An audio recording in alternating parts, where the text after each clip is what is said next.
So there I am, standing at the edge of my own field, watching Karen's $20,000 wedding tent sway in the breeze like a royal pavilion. Music blaring, guests in stilettos stomping over my soybean sprouts, and her caterer has the audacity to ask if my tractor can move because it's ruining the aesthetic. That's when I calmly flipped the switch, and the manure spreaders roared to life. Smash to intro screen. How did it come to this? Let's rewind a bit. I'm the sheriff of a quiet county tucked away in the Appalachian foothills. Sprawling forests, winding back roads, the kind of place where people wave when they pass you, even if they don't like you. I spent 20 years in the military before moving back home to take care of my father after his first stroke. He passed last spring, left me the land and the hunting lodge he built with his own hands over 30 years. He used to say that lodge was his cathedral, and standing there, surrounded by pine and peace, I finally understood what he meant. The place isn't just wood and nails, it's legacy. Family. Everything he taught me about patience, grit, and keeping your boots clean even when the world's full of crap. Now enter Deborah Witherspoon, HOA president, recent divorcee with a vengeance. Looks like a walking JCPenney catalog from 2003 and drives a Lexus that's never seen a gravel road. The kind of woman who believes every problem can be solved with a form, a fine, or a fake smile. I'd seen her around once or twice, back when she was still playing housewife in the cul-de-sac next to my property. Didn't think much of her, until she decided my dad's lodge threatened the harmony of the neighborhood. See, my lodge is just outside of HOA boundaries. Just, as in, 10 feet outside the imaginary line she thinks gives her dominion over all things natural. It's not part of the HOA. Never has been. Never will be. But that didn't stop her from marching up to my front porch one Saturday morning, holding a clipboard like it was the 10 Commandments. I was midway through replacing a storm shutter when I heard the unmistakable sound of heels on gravel. I turned and there she was, perched like a smug vulture. "Hi there," she chirped, as if she hadn't just trespassed onto private property. "I'm Deborah, the HOA president for Sycamore Bluff. We've had a few complaints about your structure." She said structure like it was a slur. I wiped my hands on a rag and raised an eyebrow. "You mean my family lodge?" She gave me that tight smile. "Yes, well, the logs are untreated. And your woodpile is visible from the road. It's just not cohesive with the community aesthetic."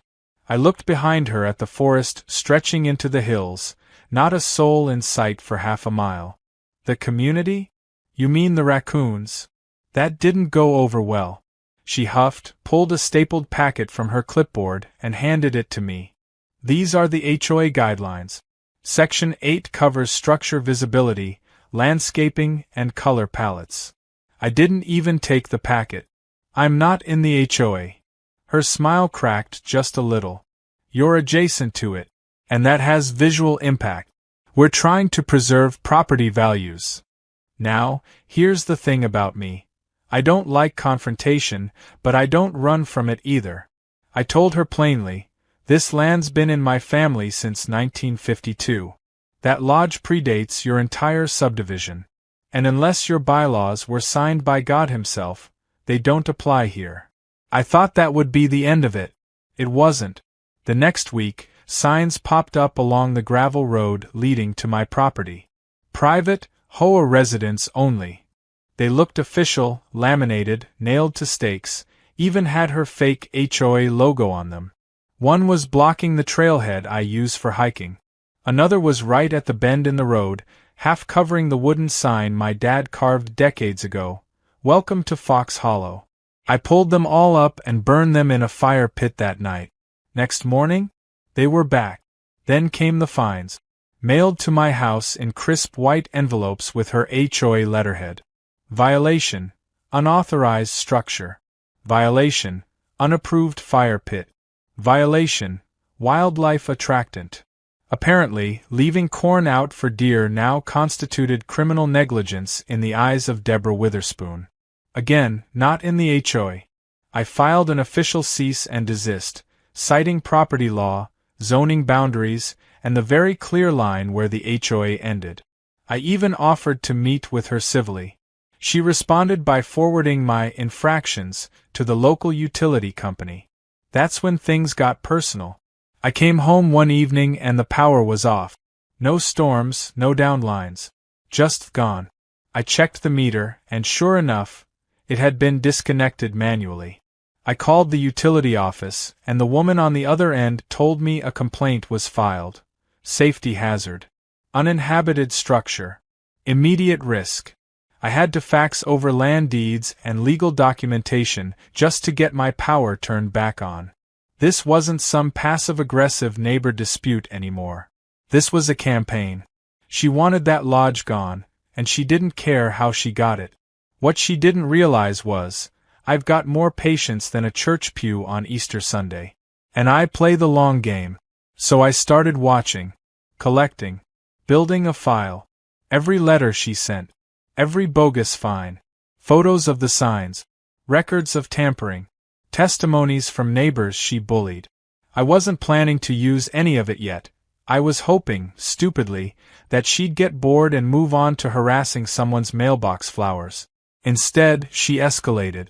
One Saturday morning, I noticed tire tracks along the trail behind my shed. Followed them and found that she, or someone working for her, had tried to dump a pile of contractor trash in the creek. Old siding, drywall scraps, paint cans. I reported it, cleaned it up myself, and decided it was time to set some boundaries. I posted a large wooden sign at the property line, private land, non-HOA. Violators will be prosecuted. Simple, clear. Next morning, it was gone. Not just gone, replaced. With a plastic sign that read, Future Site of Sycamore Bluffs Nature Park. Sponsored by your HOA. That's when I realized this wasn't just a power trip. It was a land grab. She wanted my property annexed. Turned into some manicured playground for weekend brunchers. My father's hand-built lodge? Probably flattened to make room for a yoga deck and gluten-free picnic tables. But the final straw, the thing that flipped the switch in my head from tolerance to total war, was the wedding tent. She didn't even ask. Just rolled in with trucks, caterers, and florists. Said the field behind my barn was ideal for her niece's rustic ceremony. Claimed the county gave her verbal approval. I watched as they hammered stakes into my land, rolled out carpets over my soybeans, and set up white chairs like this was some kind of bridal magazine shoot. And then the caterer walked up, looked me dead in the eyes, and asked if I could move my John Deere out of the frame. That's when I calmly flipped the switch on the manure spreaders. What happened next went viral, but we're not there yet. Because while everyone was busy filming the chaos and scrubbing wedding cake off their rented tuxedos, I got a call from the fire department. A fire. Out in the woods. Near the lodge. And I knew. Before I even turned the siren on, before I saw the smoke curling into the sky, before the ash coated the back of my throat, I knew. She'd taken it one step too far. And this time, I wasn't going to wait. I knew before I even reached the ridge. Before I saw the plume of dark smoke slicing through the sky like a funeral banner. Before the radio crackled with updates from dispatch. Before the ash hit my windshield. I knew. That fire wasn't an accident. It wasn't lightning, it wasn't some careless camper, and it sure as hell wasn't a controlled burn. It was arson. And in the pit of my stomach, in the same place that told me when someone was lying to my face, I knew exactly who was responsible. By the time I reached the site, the lodge was already gone. Flames had torn through the old timber like it was matchstick. 30 years of my father's handiwork reduced to a blackened skeleton. The porch had collapsed in on itself. The chimney stood alone like a gravestone. The old elk head he'd mounted above the fireplace, the one he bagged with me on my 12th birthday, was just ash. The windows were all shattered, twisted frames glowing orange with heat. Firefighters were still dousing the perimeter, keeping it from jumping into the surrounding brush. And I stood there, soaked in sweat and smoke, teeth clenched so hard I thought they might shatter. One of the fire chiefs, Charlie, walked over to me slowly, helmet in hand. He looked grim. He didn't have to say anything, but he did anyway. "We found a gas can," he said quietly. "Off to the side of the foundation. Hidden under some brush." My jaw twitched. Could have been someone dumping trash. Charlie hesitated, then shook his head. "There's more. The ignition point's not natural. Accelerant trails. Multiple. And there's, well, you should see it." He led me behind what used to be the tool shed. There in the mud were boot prints. Not firefighter prints. Not hiking boot. Tactical. Light tread. Size 8, maybe 9. Not big enough to be one of my guys. Not anyone I recognize. And definitely not my own. But you know who does wear brand new tactical boots when she's playing dress up in the forest? Karen. 2 days ago, I spotted her at the local army surplus store, haggling with the cashier over the price of a camouflage jacket. I remember it because she insisted on calling it couture combat wear. And now there were footprints in the mud behind my dead father's burning lodge, wearing the same boots she was showing off like she was headed to a fashion war zone. But the real nail in the coffin? That came later. Because I'm not a fool. Ever since the bogus power shutoff, I'd started installing backup cameras around the property. Not obvious ones either. Wildlife cams, hidden among the trees and up in the rafters. Motion triggered. Cloud sync. My little insurance policy. And guess what? Not even fire can erase cloud footage. Back at the station, I sat down with my laptop, opened the footage folder, and fast-forwarded through hours of squirrels and wind-blown branches. Until I saw her. Deborah Witherspoon. HOA royalty. In full camo, skulking around like a bad extra from a low-budget war movie. Carrying a red plastic gas can. She approached the side of the lodge just before dusk, looking over her shoulder twice, then dumping liquid along the perimeter. She paused to light something, a rag maybe, and dropped it with a flourish like she was lighting the Olympic torch. The fire caught quick. She watched for a second, then bolted. She didn't even wear a mask. Not a hood. Not a scarf. Nothing. Just her perfectly ironed wilderness outfit and a smug little smile as she destroyed the one thing left of my father's legacy. She burned it down and walked away like it was some kind of statement. I didn't move for a full minute. Just stared at the paused frame of her face glowing in the firelight. I could have called her out right then. Could have marched over to her prim little McMansion and slapped a pair of cuffs on her in front of the HOA board and her poodle groomer. But I didn't. Not yet. Because this wasn't just about arson anymore. It wasn't just about revenge. It was about everything else she'd done to me, and to everyone else around her. The fake fines. The fake signs. The harassment. The power games. The stolen property. The lies. So I built the case. Slowly. Quietly. I pulled phone records, traced purchases, got security footage from the gas station where she filled that can. I talked to neighbors she'd harassed, people she'd threatened with legal action for things like hanging wind chimes or painting their mailbox an unsanctioned shade of blue. I dug through public records and discovered something interesting. The HOA bylaws she waved around like scripture had never been legally filed with the county. Meaning all the authority she'd been throwing around? Completely fabricated. And it didn't stop there. With some digging, I learned Karen had bullied every other HOA board member into resigning. Or more accurately, she forged their resignations. They never quit. She just submitted letters on their behalf, complete with fake signatures, to the internal newsletter and claimed victory. No elections. No vote. No meetings. She declared herself president for life and no one had bothered to challenge her because, well, she's exhausting. And terrifying. And relentless. But now I had the smoking gun. Literally. There was only one question left. Why? Why torch the lodge? Why take it that far? The answer came from her niece, of all people. I didn't expect it, but she came by the station the next morning. Young woman, maybe mid-20s, nervous but determined. Said she wanted to apologize for the wedding incident, and also, maybe, she had some information.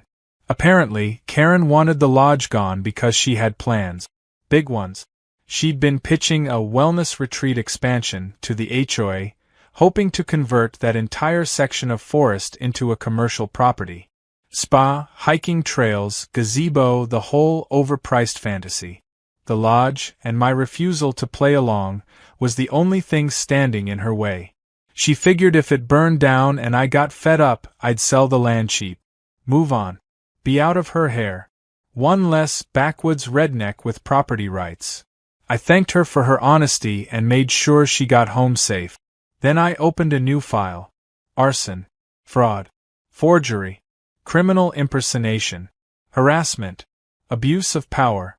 And that was just what I had so far. I wasn't going to kick in her door just yet. No, I wanted her to sweat. I wanted her to keep digging her own grave with every smug HOA notice she posted, every fake fine she mailed, every neighborhood rule she invented out of thin air. But the final piece, the one I wasn't expecting, came 3 days later, just as I was preparing the formal arrest warrant. I got a call from one of my deputies, said I should come down to the county clerk's office. There, tucked in the corner of a newly submitted permit application, was Deborah's signature on a document claiming my land as conditionally annexed community property under HOA expansion efforts. She had officially filed paperwork declaring ownership of my burned land. And in doing so, she'd committed one last, beautiful, fatal mistake. She gave me the legal excuse to burn down her entire fake empire. The question now wasn't whether she was going down. The question was how loud I could make it when she hit the ground. I could have arrested her right then and there. Had the footage, the prints, the gas can, the paper trail, the motive, and now a certified document where she claimed legal dominion over land she didn't own after burning it to the ground. But see, I didn't want an arrest. I wanted a spectacle. I wanted every smug, condescending letter she'd ever written to echo back at her in a courtroom. I wanted her empire, her fake authority, her delusional HOA monarchy to go down in flames twice as hard as she thought she'd burned my lodge. So I went to work. Quietly. Methodically. And I didn't just focus on the arson. No, I dug into everything. Her HOA board, her personal finances, her legal filings, the shady contractor work she ordered through cash-only deals. I even pulled zoning complaints and noticed a pattern. Every property she fined or threatened. They were properties owned by older folks, single moms, or folks too busy working 2 jobs to push back. In other words, people she figured wouldn't fight back. And in most cases they didn't. Until now. I reached out to those neighbors one by one. Sat at kitchen tables, drank burned coffee, listened to their stories. And man, did they have stories. One woman, Miss Lorna, had her backyard birdbath dismantled for being an unauthorized water feature. Another guy, Bill, was fined for using non-regulation holiday lights. The kicker? He's Jewish. She fined a menorah. She charged late fees for dues that didn't exist. Threatened legal action with law firms that turned out to be fake. And every fine came with a neat little warning about possible lien placement, which she apparently used to scare folks into paying.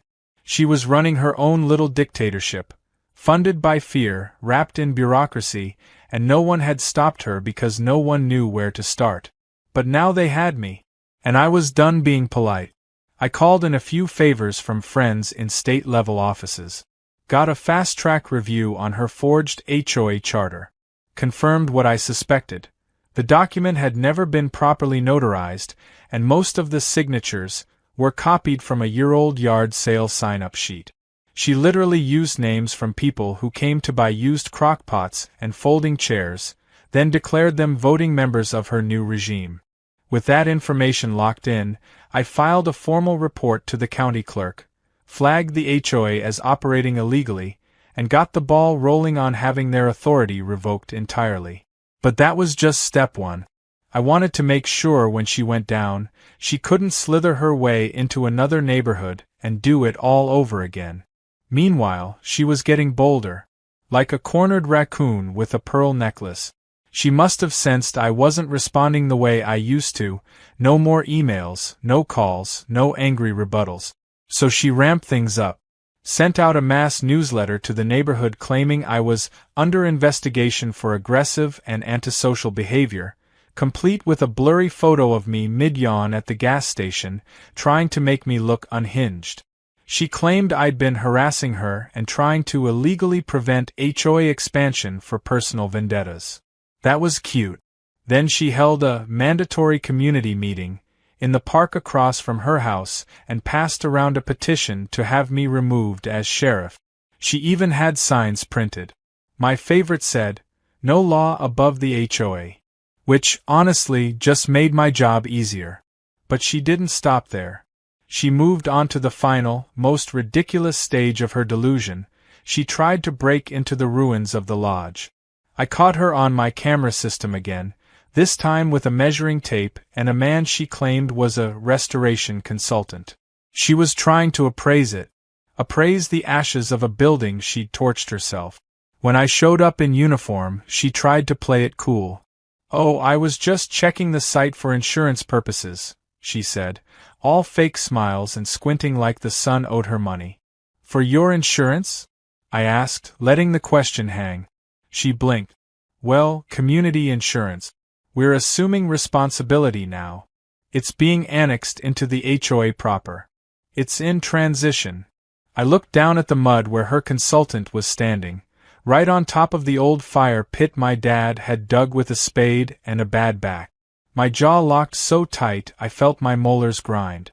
"Deborah," I said calmly, "you're trespassing, and I'm going to have to ask you to leave before I add another count to your file." That wiped the smile right off her face. "You can't be serious. I'm the president of—" "No," I cut her off. "You're the president of a fake organization with no legal authority, operating under forged documents, who committed arson, fraud, and is about to find herself in handcuffs unless she gets the hell off my land." The consultant took one look at me, muttered something about not being paid enough, and hightailed it to his truck. Deborah turned bright red. She opened her mouth like she was about to go full soprano, but then caught herself. Maybe she realized the look in my eyes wasn't just annoyance anymore. It was something else. Something she hadn't seen before. The quiet fury of a man who's been patient too long. The next morning, I walked into the county courthouse and filed the arrest warrant myself. Didn't trust anyone else with it. Arson. Vandalism. Filing false claims. Harassment. Fraudulent legal documents. Impersonating an official. Wire tampering. The charges stacked higher than her Christmas tree made of gold-plated HOA ornaments. I got the judge to sign off that afternoon. But I wasn't done. I coordinated with a few of her victims, people she'd bullied and fined and threatened. I let them know what was coming, and asked if they wanted to witness justice firsthand. They showed up in lawn chairs. Popcorn. One guy brought a megaphone. When we pulled up to her pristine White House, she was hosting another meeting in her front yard. Folding tables covered in clipboards. HOA banners everywhere. She had her back turned as I walked up with my deputies. She was mid-sentence, complaining about someone's hedge height, when I said her name. "Deborah Witherspoon," I called out, voice even. She turned, annoyed. Then froze. I stepped forward and read the charges, every last one. Her face turned from smug to confused to furious to pale. I could see the moment her brain caught up with reality, and realized the man she'd been harassing for months, the one whose property she burned, the one she thought was just some redneck with a badge, was about to end her little kingdom. "You can't arrest me," she shouted. "I'm the president. This is illegal." I pulled out the warrant. "This says otherwise." And as we escorted her to the cruiser, the neighbors she'd terrorized applauded. Someone even played the national anthem from a Bluetooth speaker. She screamed something about lawsuits and civil liberties, and tried to throw herself dramatically onto her hydrangeas. It didn't help. But just before we drove off, one of my deputies leaned over and whispered, "You still want to charge her for the wedding tent?" I smiled. "Oh, I'm just getting started." Court day came faster than I expected. Not because the system moves quickly, it usually doesn't, but because I made it a personal mission to ensure every I was dotted and every T was crossed. I wanted this airtight. I wanted her to walk in thinking she could talk her way out of anything like she always had, and then watch as it all unraveled in front of her. She showed up in a beige pantsuit that screamed, "I've never done anything wrong in my life," flanked by some bottom-shelf lawyer who looked like he was billing her by the minute to pretend she had a defense. The courtroom wasn't full, but the people who mattered were there. Miss Lorna with her birdbath photos, Bill with his mailbox color printouts, a half-dozen others with stacks of fake fines and HOA threats she'd mailed them like confetti. And me, in uniform, sitting straight-backed, not gloating, just waiting. Karen, because no one was calling her Deborah anymore, tried to put on her usual act. She spun the arson as a misunderstanding. Said she'd been clearing brush. Maybe, accidentally, spilled gas. Didn't know the structure was occupied or valuable. Claimed the lodge was abandoned and she was doing the community a favor by making space for green development. Her lawyer threw around words like miscommunication and civic duty and administrative error. But when the footage played, the crystal-clear video of her in camo, dumping accelerant around the base of the lodge and lighting it with what looked like manic glee, it was over. You could feel the air go out of the room. Her own lawyer looked down at his notes and stopped talking. The judge paused, eyebrows raised, and then quietly asked the bailiff to rewind it. Everyone watched it again in silence.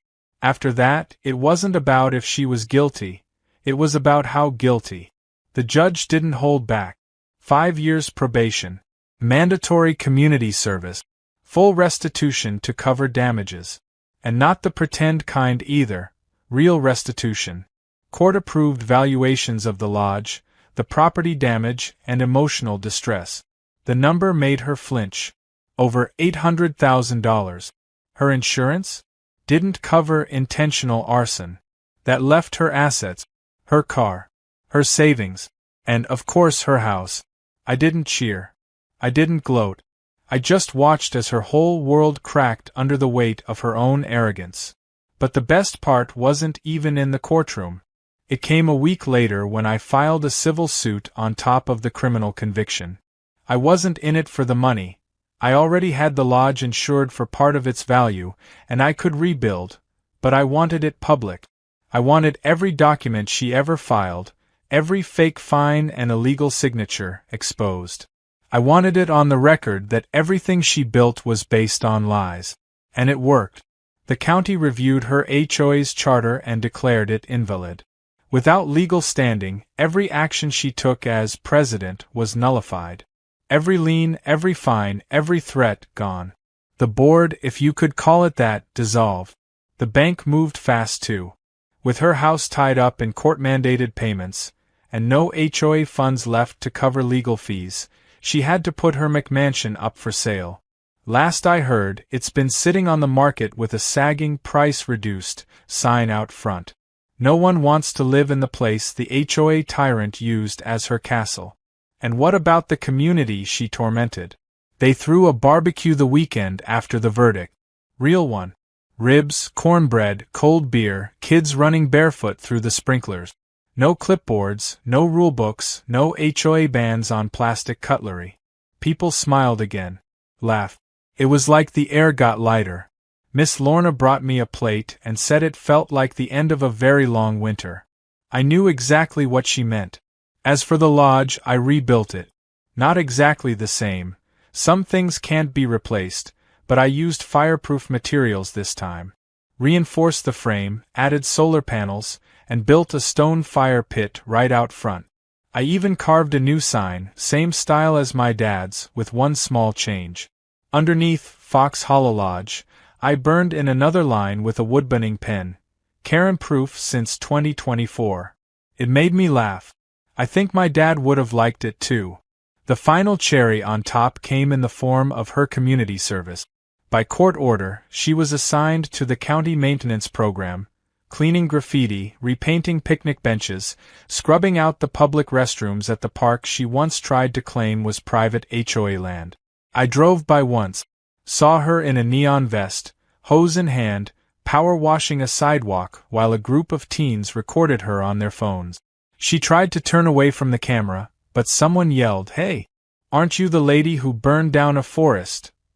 And the look on her face, well, it was almost enough to make me feel sorry for her. Almost. She still tries, now and then. Sends appeals. Writes letters claiming she was framed, misunderstood, politically targeted. None of it goes anywhere. Every agency she contacts already has the evidence. Every judge she whines to has already seen the footage. Her name is dirt, and not even the HOA newsletter, now defunct of course, could spin that into anything salvageable. But I don't think about her much anymore. These days, I spend more time up at the new lodge, fixing the place up, hunting in the fall, drinking coffee on the deck when the fog rolls through the trees like smoke that didn't come to destroy. I planted wildflowers where the foundation used to be. Let the forest take back what was stolen. I even rebuilt the memorial bench I'd made for my dad. Stained it darker this time, sealed it twice, bolted it to the ground. Sometimes, people still ask me if I regret not arresting her sooner. If I wish I'd thrown the book at her the first time she stepped foot on my land with her nonsense clipboard and rules that didn't exist. And maybe, in some other version of the world, I would have. But in this one? I'm glad I waited. Because it wasn't just about punishing her. It was about showing everyone like her that you can't bully your way into power and expect to walk away clean. You want to act like the law doesn't apply to you? Fine. Just don't be surprised when the guy you've been messing with turns out to be the one writing the arrest warrant. In the end, all she had to do was leave me alone. Respect a line that wasn't hers to cross. But Karen never saw a boundary she didn't try to claim, never heard a no she didn't think she could argue into a yes. And so she lost everything. Me? I gained peace. And maybe, just maybe, a damn good story to tell whenever someone new moves in and asks what happened to the HOA around here. I usually smile, point toward the hills and say, let's just say they picked the wrong property to mess with. Then I offer them coffee. No rules, no fines, no forms. Just neighbors. The way it should be.